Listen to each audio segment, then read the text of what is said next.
Besides reducing the trade deficit with China, Trump also wants to eliminate the root cause of unfair trade, a structural change in trade, and, in a sense, how China runs its economy. Will China make those changes? 不会的，共产党政府呢又绝不会主动的减弱自己对社会的控制能力。China's trade team is also divided. Can Liu He, China's vice premier, persuade Xi Jinping to make concessions? 刘鹤主和只是一个传闻，目前他表现出的妥协程度也是有限的。比如说在取消出口补贴这类事情上，他就没有退让。China still depends too much on exports, which makes it vulnerable. Can China transform into a consumption-based economy?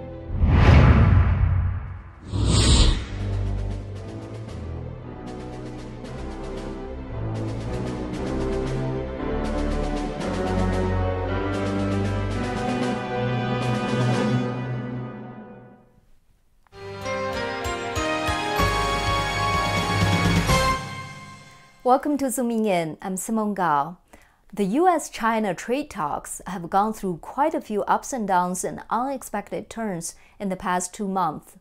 I remember hearing experts from both countries predicting how the trade war would never happen because both sides had too much to lose. It turned out they were wrong. The Trump administration is committed to making substantial changes in U.S.-China trade relations. More importantly, they did not shy away from the root cause of unfair trade. That root cause is all about how the Chinese Communist regime runs its business. It's reflected in currency manipulation, import quotas, intellectual property theft, unfair subsidies to its state-owned enterprises, and many other areas. By pushing changes in these areas, I wonder if the Trump administration realizes that they might be doing the Chinese people a favor in the long run as well, because these changes are long overdue reforms that will actually benefit the private sector and average Chinese consumers, instead of the rich and powerful who run the country. No doubt it will be hard. The way the Chinese Communist regime runs its economy is never just about economics. It's also a political issue, and it's about the stability and survival of communist rule. So far, there's been no sign that they are willing to change. But the gloomy prospect of a full-blown trade war and the impact on their regime's stability might force the party to make certain concessions. We discuss these questions in this episode of Zooming In. U.S. Commerce Secretary Wilbur Ross went to China earlier this month for the third round of high-level trade talks. Secretary Ross, how close are we to a deal? Mr. Ross also wanted to strike a deal, but that didn't happen. A week before, the White House renewed earlier threats to impose 25% tariffs on $50 billion in Chinese goods. That complicated Mr. Ross's mission to secure a settlement with Beijing. China offered to purchase nearly $70 billion of U.S. farm manufacturing and energy products, only if the Trump administration abandons the renewed tariffs. President Trump requested a $200 billion trade deficit reduction. This $70 billion offer would constitute a big portion of that. It also targets President Trump's base in the Farm Belt states. The energy products come from states like Pennsylvania and West Virginia, which are important for the midterm elections. However, the White House is reluctant to make that concession at this point. Larry Kudlow, the White House chief economic advisor, explained in a briefing that the trade tensions between the two countries is not just about soybeans and natural gas. This is not a government to government. This is not the Chinese government buying a bunch of natural gas and soybeans from America. This is about reducing tariff rates and non-tariff barriers that will permit the increase in U.S. export sales to China. That's the actual mechanism. And I don't think that's been a clear point. It's an economic point. That's how you do it. And that represents structural change, important structural change. Now, as you know, it represents structural change in the U.S.-China trade mechanism. But more importantly, it requests structural changes in China's economy. China's trade surplus is only one result of unfair trade between the two parties. The Trump administration seeks more than just reducing the surplus. It seeks to eliminate the cause of unfair trade. The causes include theft of intellectual property, forceful transfer of technology, tariff barriers and non-tariff barriers, such as restrictions in foreign investment and other discriminative regulations, as well as the Chinese government's unfair subsidies to its state-owned enterprises. None of these can be fixed by more soybeans and natural gas. If China makes changes in those areas, it would change how the communist regime runs its economy. Strategies such as subsidizing state-owned technological enterprises are at the core of Xi Jinping's Made in China 2025 initiative. These are not easy concessions for China to make. The Trump administration's requirements demand a structural change to China's economy. How will these changes affect communist rule? Let's hear my discussion with senior political commentator Wen Zhao. 美国所要求的改变，例如涉及知识产权侵犯、强迫转移技术、进口配额限制、对国有科技企业的补贴、进一步开放市场、扩大美国的出口，这些要求需要中国做哪些经济结构方面的改变呢？还有就是这些改变又会如何作用于它的政治体制呢？其实你上面所说的内容都包括在结构性的因素里面。就是中国它长期存在着巨额贸易顺差，它不是个别行业的竞争优势造成的，也不是一些季节性、临时性的因素所造成的，而是国家长时间持续的法律性、政策性的做法所带来的出口优势。像大规模的出口补贴、进口配额、不公平的关税税率、非自愿的知识产权转移，这些都是造成长期巨额贸易顺差的结构性原因。当然，这个结构性原因除了这些因素之外，还包括其他一些因素，比如政府决定着汇率掌握着一切市场要素的定价权，土地价格、劳动力价格。那么中共政府的这些能力呢，其实都能转化为它出口商品的低价格优势。贸易谈判最多只能触及其中个别的结构性原因，你像降低关税、取消进口配额这一类的因素。还是很难从根本上让双方的贸易体系变得平衡起来。只要中共政府是集权体制，它就享有这些优势；它要丧失了这些优势呢，就等于它不再是一个集权政府。您觉得中共会做出这些改变吗？不会的，它是可以降低一些进口商品的关税，承诺取消一些进口配额，也可以开放一些行业的投资限制。但是因为中共政府掌握着一切权力，掌握着国内的所有社会关系网络，所以它可以给你改变形式的设置阻碍。比如说奶粉，过去其实已经降低了奶粉的进口关税，但是中国的代理商和分销商们仍然遵照政府的意图，把进口奶粉的销售量保持在很低的比例，而且抬高它的价格，这样外国奶粉在中国市场的占有率仍然是很低的。也就是说呢，它虽然可以取消有形的海关，但是同时可以给你设置几个无形的海关。从理论上讲，中共政府在国内拥有对一切商品的最终定价权，这是其他国家的人很难想象的。因为中共政府它是这样性质的嘛，是这样一个集权政府，同时它对社会有那种深入到毛细血管的控制能力。因此，任何贸易谈判的成果，从根本上来讲都是暂时的，这种成果也是没有长期保障的。而共产党政府呢，又绝不会主动的减弱自己对社会的控制能力。Coming up, China's leaders are divided on the trade war. Who will win? And will China fight to the end?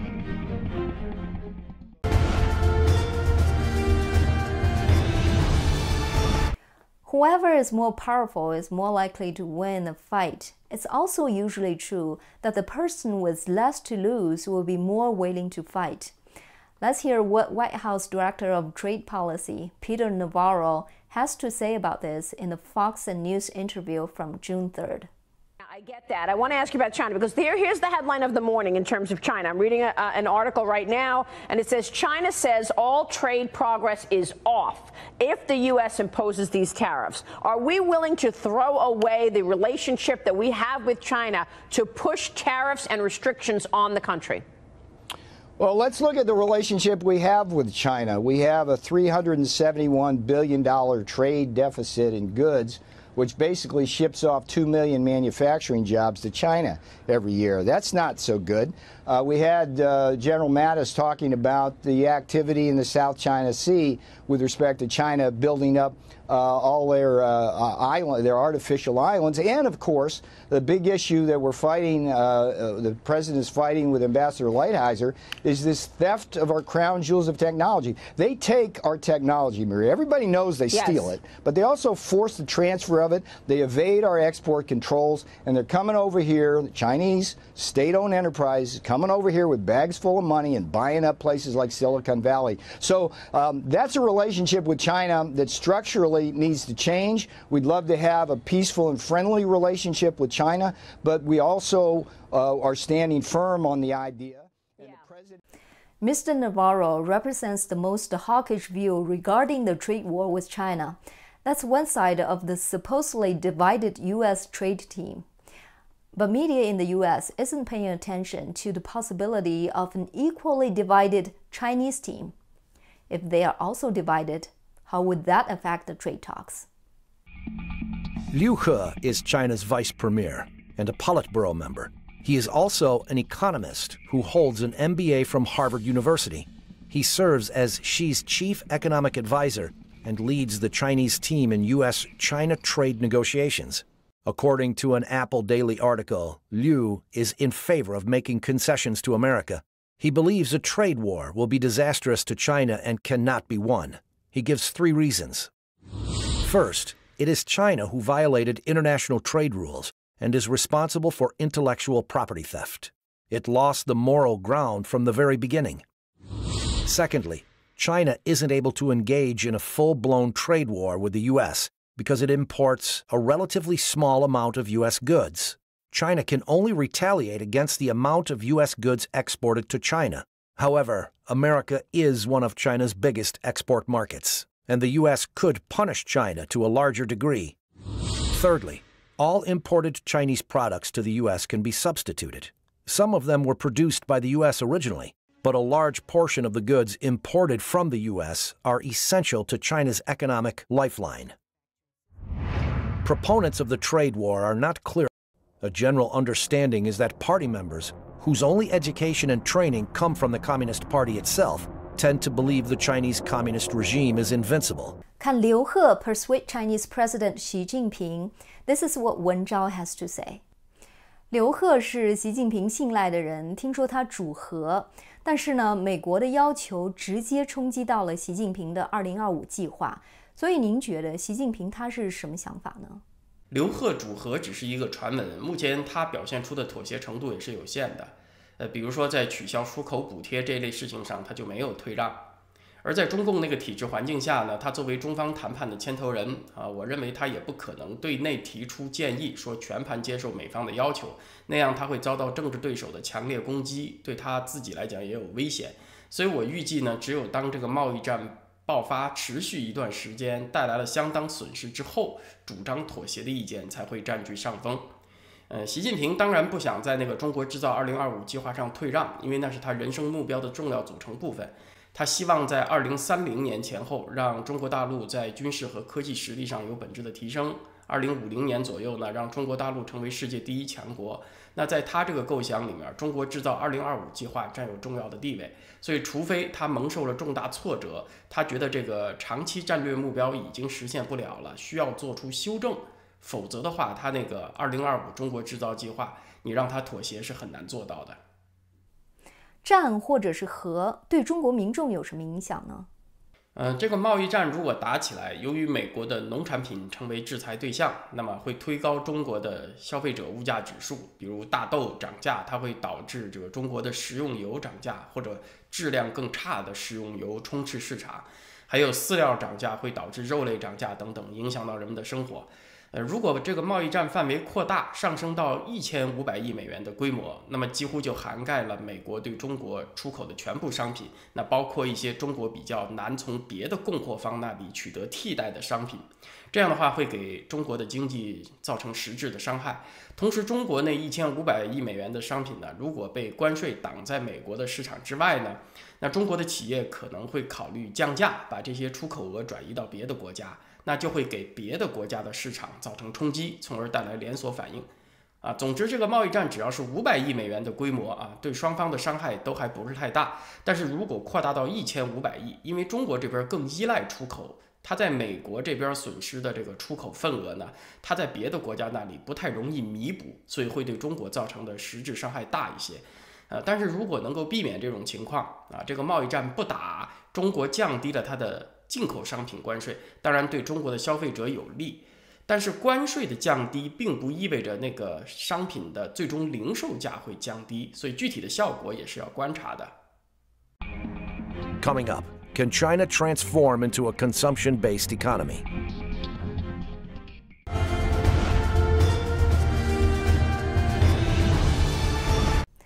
One of the main reasons China is more vulnerable in a trade war is because China still depends too much on exports.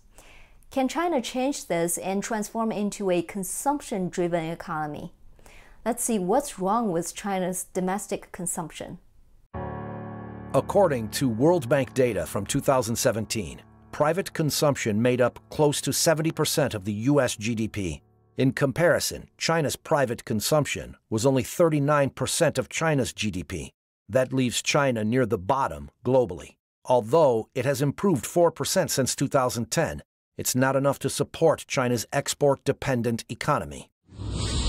As China's wealth grows, Chinese consumers should have more to spend, but China is still far away from reaching 70% like the U.S. According to a report published by Southwestern School of Economics, housing accounts for 68% of a Chinese family's wealth.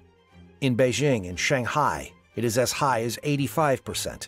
It suggests that much of Chinese consumers' wealth increase is tied up in fixed properties. Can China morph into a consumption-oriented economy? Let's hear from 文昭 again. 一个简单的问题，中国的内需能够提振吗？简单的说能。这些年，中国国内消费在 GDP 里面所占的比例也一直在上升，但问题是呢，中国的内需它还不足以大到为政府定下的那个经济增长目标提供足够的支持。就是中国它存在着一些制度性原因，它制约着国内购买力继续扩大，比如社会保障还不健全，中国人需要比较高的个人储蓄，来应付失业、生病这样的风险。同时，教育资源分配也不平均。那中国的城镇居民，他需要个人花很多钱为子女创造良好的教育条件，那么这些都抑制了消费。同时，中国还存在着一些金融上的风险，像房地产泡沫呀、地方政府债务过重这些问题。这些风险一旦变成现实的危机的话，它也会让民众的财富蒙受重大损失。所以，中国它要形成一个能够大到支持高速增长的国内消费市场，它还是有不小的距离的。目前政府主导的投资和外贸仍然是当局所依靠的。The US-China trade war is an important event in our times. It means someone is finally addressing the elephant in the room before it's too late. Reinstalling order in the world economic system would not only benefit America, but also the rest of the world, including the Chinese people in the long run. In the Trump era, as White House Trade Policy Director Peter Navarro puts it, the days of accepting unfair trade practices are over. I hope that's true. He also said there will continue to be a strong need to cooperate on issues of mutual interest, including defending democracy and freedom against authoritarianism. We don't hear these words very often anymore, so I take it as a positive change. Thanks for watching Zooming In. I'm Simone Gao. See you next week.